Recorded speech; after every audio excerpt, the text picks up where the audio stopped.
Aliens crew, Denver, Colorado native. Right. Yeah, You've been doing hip hop for a fucking long ass time, right? shit, for a long time. I say probably seventh grade. A little late, a little like summer seventh grade. I got into it. We were in a little gang, a little Northside gang, me Oh and my buddies. But shit. we were mad serious, Were bro. y'all Like by I look, Chubby's? Y'all go to Chubby's or yeah, what? yeah. But like shit, man. Back then, now that I look back, I'm like, fuck, we were sixth graders thinking we were hardcore or whatever. But anyway, starting seventh grade, I was just chilling, talking to one of my classmates, and he had a piece book, and he was drawing, and I was like, hey, wait, hey, let me check that out, and from that, it just got me, man. Like I start looking at all the pieces, and him telling me the rules and Who was the cat whatever. with that first book? Do you Some remember? homeboy named Ick one. He was some Puerto Rican cat at my school, and he was from Chicago. Okay. So yeah, so he straight up introduced me to graffiti, and through that piece book, and then after that, I was just hooked, man.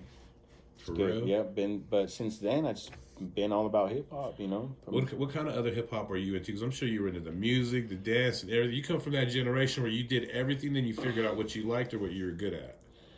Um, well, you know, I say at that time it was just all around me. It was like the vibe. It was things around me. It was just that, man. Like when I was got into graffiti was like my intro into the scene. But as I ventured off into the scene, because that night, like it all happened one night. Like after being introduced to it at school or whatnot, a couple months later, we went to go hit a train, and I didn't even know what I was about to do. I didn't know what a train yard was. You know what I No mean? Like I just idea. thought, yeah. So I was in seventh grade. So we went. We were probably four deep. I was there with Core Two Rock, a couple other homeboys. Were they older than you or were They were they your. older. They were Okay. older. And then so we went. We are painting broad daylight. We are getting down and probably for a couple hours, dude. And I looked around and I saw these little four wheelers coming our way. And I'm like, "Hey, homie, there comes some four wheelers." And he's like, "I'll just post up. It's chill." And I was like, "Really?" And he goes, "Yeah, just as long as we don't go over the numbers, we're chill." And I was like, "All right, cool." Before you know it, we were fucking hemmed up by like a dozen people, a dozen trained police and workers or whatnot, and they fucking just gave us a ticket and just let us go. I mean, this was back in the '90s, Right. so we took a ride from that. We went and walked through the east side because they released us. I was gonna say, where were you guys at? Were you This in is the the big yard on Washington, okay in up there off Washington. by And McDonald's? yep, that one right there, the Okay. big BNSF yard. So after that night, we went for a little walk or whatever. After getting caught going through the east side or whatever, we go to this place called the Spot, and it was an old boys and girls club or Hip whatever. hop spot. Yep, Yeah. yep. So we went up in there. It was probably around 11 at night, man, and That shit was still open it or was what? open. God And damn. motherfuckers were breakdancing. People were painting downstairs. All this whole It's scene was going going on. It down. was going down, and I was like, "Damn, is this it? Is this the whole scene?" But yeah, since then it's been on and cracking, dude. Did you meet a lot of people that night? Yeah, yeah. No, I seen who was it? Voice. Voice was painting a Chicano piece. It said Chicano, and it had a character on the side. And but back then graffiti was way different than what it is now. There was, I mean, Voice was painting some. I mean, he's cool now. I enjoy his shit, but back then, bro, he was on some good like wild style type shit. You know what I mean? Some type of like some Chicano shit. Right. It's Some pretty kind of, good. well, like you said, wild style Yep, Mr. yep. Chicano And shit. I think Emit was there. He was doing one of his early pieces with like the moon craters and whatnot. So at that time, he was the cat that came, and he had all these techniques and all these little fades and everything that we never seen before. And me being a beginner, that shit was like going to the moon. I was like, God damn. He was like the first alien type motherfucker that I ever met that was Right. from out of this world. But yeah, with that and growing up with a lot of b-boys and whatnot, so I was just right in the middle. So I never broke, never did any b-boying or anything, but I was always a big fan. Right. What was some of the first rap music that you listened to that you heard? Spice One, Was it the Fat was it Boys. the blue tape? It was the blue tape. His Uh, first shit. Yep, Kid Sensation. For real, Yeah, huh? remember That that? shit had bass. Mm-hmm. Back in the day, bass was the shit. Remember, Sir Oh yeah, Mix-a-Lot had yeah. bass. Kiss Sensation had Nemesis. bass. Nemesis had bass. The Even bass Easy E. tapes. Remember the bass tapes with nothing but Yeah, bass? Everlasting Bass. Uh, Magic Mike. Ron C. All that. She's throwing it back now at the Ron C, Oh, man. I remember all that shit. that shit was all around me too, you know, because a lot of my older relatives, they were just into a lot of gangs or whatnot. But then I had some older relatives that were into breakdancing in the 80s.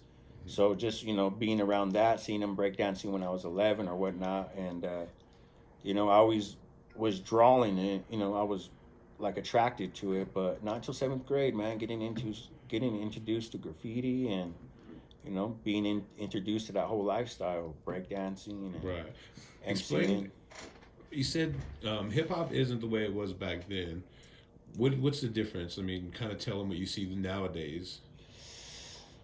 I think I think people ain't they're not in love with it anymore. You know what I mean? Like even music, It's like a quick fix, like even instant music success. now, even with the music now, you see a lot of old hooks, a lot of recycled shit from back in the day. But they were doing that back in the day. Puffy was doing that shit. And we still rock to it. But now I see fools saying an old verse. You know what I mean? Like doing an Oh, old verse from somebody else, yeah. and you know what I mean? That's a little too much. And that's the same shit with graffiti or what you know. It's like very watered down. And back in the day, you really had a lot of passion for it. You know what I'm saying? Like you really go do a spot and you push it to the limit. Now it seems like watered down, just in graffiti in general. You know, And everything. just in everything. So like in just in hip hop in general. I think I seen this on one of the podcasts today. We've been talking about it a little bit. Like back in the day, like you had to go seek out hip hop. Yeah, You had to go get it. Like now, it's all on your phone. You don't have to do it anything. was so underground. You don't have to go see. You know, like if you want to see a cipher, you'd have to go to a cipher. You know what I mean, and see motherfuckers battle. Like now, you can just go on your phone. Same with graffiti. You know what I mean? Everything's right there, so it's like way watered down, like you said. You know what I mean? Well, kids ain't trying. You know, even in the rap shit, they're not trying to be something else, be something different. They're just trying to ride some old shit, Some you know wave. I mean? Some waves. So You know what I mean? it's kind of watered down. Hey, do you remember what of the was? Have you always written Payer, or what was the first I couple wrote names? Pale. My first name was Eamon. Amen. How'd you Yeah. come up with that shit? No, well, my first name was Silent One. I was in seventh grade, you know, after meeting Homeboy and everything, and I was Silent One. Went to Amin, AMIN, and then I wrote MT1 for a bit. But when I wrote MT1, it was more on some bombing shit. I was kind of coming out my shell as far as just being stuck on like just pieces and trains. That's my first love in graffiti was the train. I mean, the train was like my second time ever painting was on a train. So that right there is like a whole different other level. Trains or whatnot. Like you could be doing, you know, highways, downtown or whatever, but trains is like its own little world. It's its own little scene. It's that's where it's at for me. Right. And that's what got me good was doing a lot of trains at an early age. It taught me like can control. It taught me how to make something under pressure. Like I grew up painting over rails and screws and all that. You know, and I find myself painting with somebody sometimes throughout, you know, my career where they're complaining about something on the wall, you know, like a ledge or a pipe, and I'm like Something in the way. yeah, and I'm like, You're like, just deal with it, little fuck. fucking pansy. Don't get him started. Yeah, so like trains kind of get you going, man. It's you know that's my best advice for anybody that's getting into graffiti is paint a lot of trains. They'll teach you the in and outs. They'll teach you can control. It like humbles you. Do you have a favorite top two trains you like to paint? I'd say Golden West was a good classic. They're nice, fucking royal blue, fucking flat train, very low, and it was great. But they started taking them off the lines probably like 10 years ago or whatnot.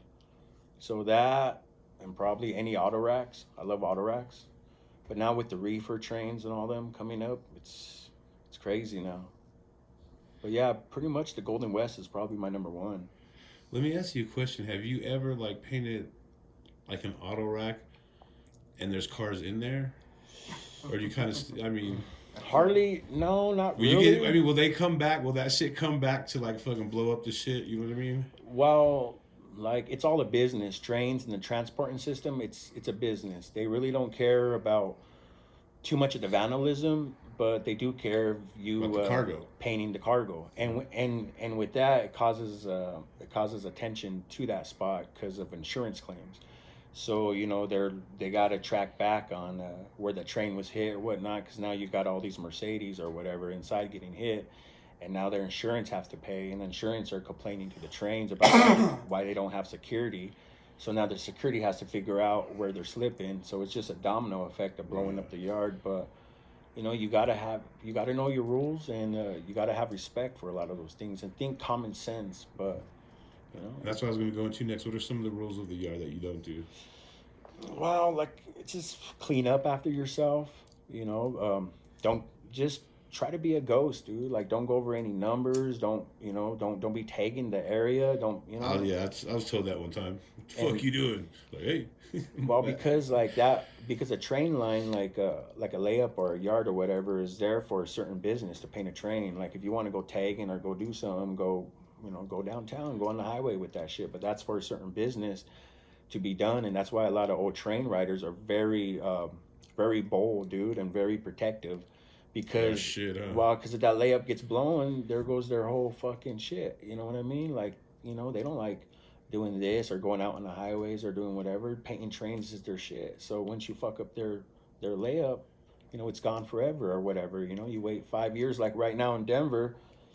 I mean, there's layups that's been hot. You know, 10 years ago, I could you know from I mean, there's this layup down in Denver where I remember dudes getting shot by the bull with beanbags and crazy ass shit. And now 10 years later, people are painting that again. And you know, me being old school, I'm like traumatized. Like fuck that spot. But they're like, Right. nah, it's chill. So you Kind of know, goes in cycles. yeah, it's a cycle and it keeps moving. You know, so somebody with